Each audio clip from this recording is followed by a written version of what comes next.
సినీ నటుడు Allu అర్జున్‌కు interim bail మంజూరు చేస్తూ రాష్ట్ర సర్వోన్నత న్యాయస్థానం హైకోర్టు నిర్ణయం తీసుకుంది. ఆహ్, నాంపల్లి కోర్ట్ ఇచ్చినటువంటి నాంపల్లి కోర్టు విధించినటువంటి జ్యుడిషియల్ రిమాండ్ కోసం అని చెప్పి పోలీసులు అల్లు అర్జున్‌ని చెంచల్గూడ సెంట్రల్ ప్రిజన్‌కు తరలించి ఆయనను అప్పగించినటువంటి తరుణంలోనే హైకోర్టు ఈ మధ్యంతర బెయిల్ మంజూరు చేయడం అనేటువంటిది ఒక ప్రధాన అంశంగా చెప్పుకోవచ్చు. ఇటువంటి పరిస్థితుల్లో అల్లు అర్జున్ రేపు సెకండ్ సాటర్డే, ఎల్లుండి సండే ఉంది కాబట్టి అల్లు అర్జున్ జైల్లోనే ఉండాల్సి వస్తుందా? లేదంటే ఈ కోర్టు ఇచ్చినటువంటి మధ్యంతర బెయిల్ నేపథ్యంలో ఆయన బయటకు వస్తారనేటువంటి ఒక ఉత్కంఠ నెలకొంది. సహజంగా కోర్టు ఇచ్చినటువంటి బెయిల్‌కి సంబంధించినటువంటి పత్రాలు గానీ, ఇంకా విడుదలకు సంబంధించినటువంటి పత్రాలు ఇతరత్రా ఏవైతే ఉంటాయో అవన్నీ కూడా ఇన్ టైమ్‌లో అంటే 5 గంటలకల్లా కోర్టులో 5 గంటలకల్లా జైల్లో సమర్పించాల్సి ఉంటుంది. దానిపైన నిర్ణయం తీసుకునేటువంటి అవకాశం ఉంటుంది మామూలు కండిషన్స్‌లో అయితే. అయితే ఇప్పుడు అల్లు అర్జున్‌కి ఆయన్ని అక్కడికి తీసుకెళ్లడం, అక్కడ అప్పగించినటువంటి తరుణంలో ఈ బెయిల్ రావడం అనేటువంటిది బెయిల్ పత్రాలు సమర్పించేందుకు కాస్త టైం పడుతుంది కాబట్టి ఇటువంటి పరిస్థితుల్లో అల్లు అర్జున్ విడుదలవుతారా? లేదంటే అక్కడనే జైల్లోనే ఉండాల్సినటువంటి పరిస్థితి ఉంటుందా అనేటువంటిది ఇంకా దానిపైన క్లారిటీ రావాల్సింది. అయితే దీనికి సంబంధించి హైకోర్టు మధ్యంతర బెయిల్‌కి సంబంధించినటువంటి మధ్యంతర బెయిల్‌కి సంబంధించినటువంటి వాదనల సందర్భంగా చాలా అంశాలు చర్చకు వచ్చాయని చెప్పి మనం చెప్పొచ్చు. అల్లు అర్జున్ తరఫున వాదించినటువంటి అల్లు అర్జున్ తరఫు న్యాయవాది నిరంజన్ రెడ్డి అల్లు అర్జున్ తరఫున కోర్టులో వాదనలు వినిపించారు. దీనికి సంబంధించి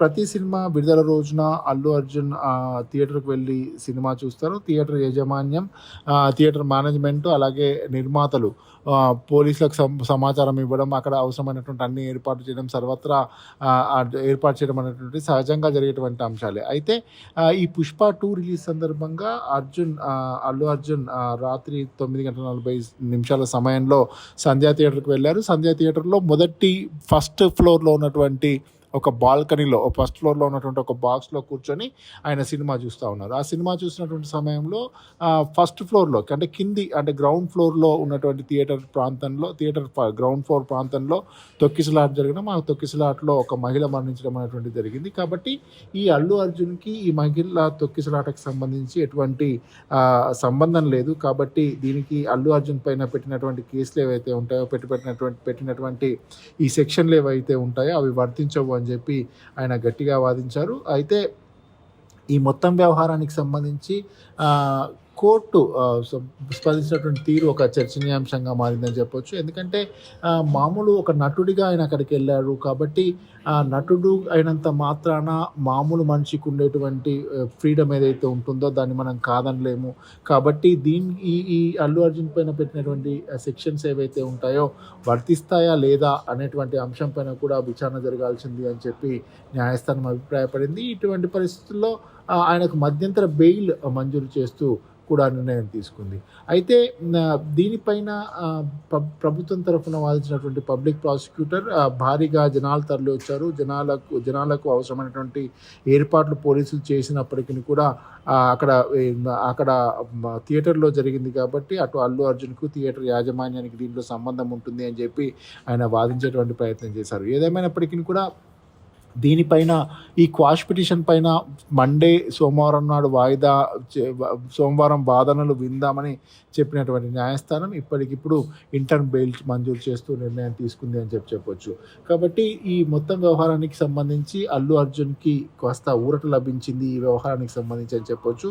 ఉదయం నుంచి కూడా చాలా నాటకీయ పరిణామాలు చోటు చేసుకుంటాయి. ఉదయం 11:30 ప్రాంతంలో అల్లు అర్జున్ ఇంటికి వెళ్ళినటువంటి పోలీసులు ఆయన స్విమ్మింగ్ పూల్లో స్నానం చేసినటువంటి సమయంలో అక్కడికి వెళ్ళారు. ఆయనను చూసి అవాక్కైనటువంటి అల్లు అర్జున్ ఎందుకు వచ్చారు అని అంటే ఎందుకు అరెస్ట్ చేస్తున్నారో తెలియనటువంటి సిచ్యువేషన్ అక్కడ నెలకొందని చెప్పొచ్చు. అయితే ఆయన బట్టలు వేసుకునేందుకు అంటే డ్రెస్ మార్చుకునేందుకు కూడా టైం ఇవ్వలేదని చెప్పి ఆరోపణలు వినిపిస్తున్నాయి. అయితే పోలీసులు అల్లు అర్జున్ వెంటే ఉండి ఆయన డ్రెస్ కూడా మార్పించి అక్కడి నుంచి ఆయన నివాసమైనటువంటి జూబ్లీ హిల్స్ నుంచి చిక్కడపల్లి పోలీస్ స్టేషన్కి తరలించారు అని చెప్పి తెలుస్తూ ఉంది. అక్కడ కుటుంబ సభ్యులతో మాట్లాడిన అనంతరం ఆయనను చిక్కడపల్లి పోలీస్ స్టేషన్కి తరలించారు. చిక్కడపల్లి పోలీస్ స్టేషన్కి తరలించిన తర్వాత సెంట్రల్ జోన్ డీసీపీ ఆధ్వర్యంలో 1.5-2 గంటల పాటు పూర్తి స్థాయిలో ఈ వ్యవహారానికి సంబంధించి, ఈ ఘటనకు సంబంధించినటువంటి ఇన్ఫర్మేషన్ పోలీసులు తీసుకున్నారు. ఆ తర్వాత వైద్య పరీక్షల నిమిత్తం చిక్కడపల్లి పోలీస్ స్టేషన్ నుంచి గాంధీ ఆసుపత్రికి తరలించారు. గాంధీ ఆసుపత్రిలో అవసరమైనటువంటి ప్రాథమిక వైద్య పరీక్షల అనంతరం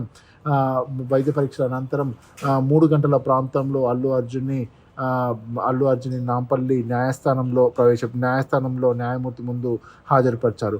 ఈ హాజరుపరిచినటువంటి సమయంలో కూడా అల్లు అర్జున్ తరఫునటువంటి లాయర్లు అలాగే పబ్లిక్ ప్రాసిక్యూటర్ కూడా తమ వాదనలు వినిపించారు. ఇది అనవసరం, ఇప్పుడు అల్లు అర్జున్ పైన పెట్టినటువంటి సెక్షన్స్ ఏవైతే ఉంటాయో అవి వర్తించవు. ఆయన ఒక వ్యక్తిగా అక్కడికి వెళ్ళారు తప్పితే ఆ ఏర్పాట్లన్నీ కూడా చేయాల్సిన బాధ్యత అల్లు అర్జున్ పైన ఉండదు. కాబట్టి ఈ కేసును కొట్టివేయండి అని చెప్పి వాదనలు వినిపించినటువంటి సందర్భం ఉంది. అయితే ఈ ప్రభుత్వం తరఫున వాదనలు వినిపించినటువంటి పబ్లిక్ ప్రాసిక్యూటర్ తమ వాదనలు న్యాయస్థానం ముందు ఉంచారు. మొత్తంగా నాంపల్లి కోర్టు అల్లు అర్జున్కి 14 రోజుల పాటు రిమాండ్ విధించినటువంటి నేపథ్యంలో అల్లు అర్జున్ని నాంపల్లి కోర్టు నుంచి చెంచల్గూడకు తరలించారు. ఆ చెంచల్గూడకు తరలించినటువంటి నేపథ్యంలోనే అల్లు అర్జున్కి హైకోర్టు మధ్యంతర బెయిల్ మంజూరు చేయడం అనేటువంటిది ఒక ప్రధాన అంశంగా చెప్పుకోవచ్చు. ఇటువంటి పరిస్థితుల్లో ఆయనను విడుదల చేస్తారా, ఇవాళ విడుదలవుతారా, లేదంటే మండే వరకు వెయిట్ చేయాల్సినట్టు పరిస్థితి ఉంటుందా అనేటువంటి అంశం పైన మరి కాసేపట్లో క్లారిటీ వచ్చేటువంటి అవకాశం ఉంది. ఈ ఘటన జరిగినటువంటి నేపథ్యంలో అల్లు అర్జున్ను అరెస్ట్ అయినటువంటి నేపథ్యంలో వివిధ వర్గాల నుంచి భిన్నాభిప్రాయాలు వ్యక్తమవుతూ వస్తున్నాయి. ముఖ్యమంత్రి రేవంత్ రెడ్డి వాళ్ళ ఢిల్లీలో మీడియాతో మాట్లాడుతూ, మీడియా చిట్ చాట్లో ఆయన మాట్లాడుతూ దీని వ్యవహారానికి సంబంధించి తనకు ఎటువంటి సంబంధం లేదు, చట్టం తన పని తాను చేసుకుపోయిన తప్పితే తనకు ఎలాంటి సంబంధం లేదు అని చెప్పారు. అలాగే కొందరు సినీ ప్రముఖులు ఈ ఘటనను ఖండించినటువంటి సందర్భం కూడా ఉంది. అలాగే చిరంజీవి అలాగే నాగబాబు అల్లు అర్జున్ ఇంటికి వెళ్ళి కుటుంబ సభ్యులను పరామర్శించారు. అలాగే సినీ నిర్మాతలు దిల్ రాజు కానీ, డైరెక్టర్ త్రివిక్రమ్ తదితరులందరూ కూడా అటు కోర్టుకు వెళ్ళి, ఇటు నాంపల్లి కోర్టుకు అటు హైకోర్టుకు వెళ్ళి అల్లు అర్జున్ అరెస్టుకు సంఘీభావం తెలియజేయడంతో పాటు అరెస్టును ఖండించినటువంటి సందర్భం కూడా మనం చూసాం. ఇటువంటి పరిస్థితుల్లో మొత్తం ఈ వ్యవహారాన్ని ఉదయం నుంచి కూడా నాటకీయ పరిణామాలు చోటు చేసుకున్నాయి. ఈ నాటకీయ పరిణామాల మధ్యనే ఇవాళ హైకోర్టు మధ్యంతర బెయిల్ మంజూరు చేస్తూ నిర్ణయం తీసుకుంది. కాబట్టి ఇక మండే రోజు, సోమవారం రోజు ఈ వ్యవహారానికి సంబంధించి హైకోర్టులో క్వాష్ పిటిషన్ పైన వాదనలు న్యాయస్థానం వినేటువంటి అవకాశం కనిపిస్తోంది.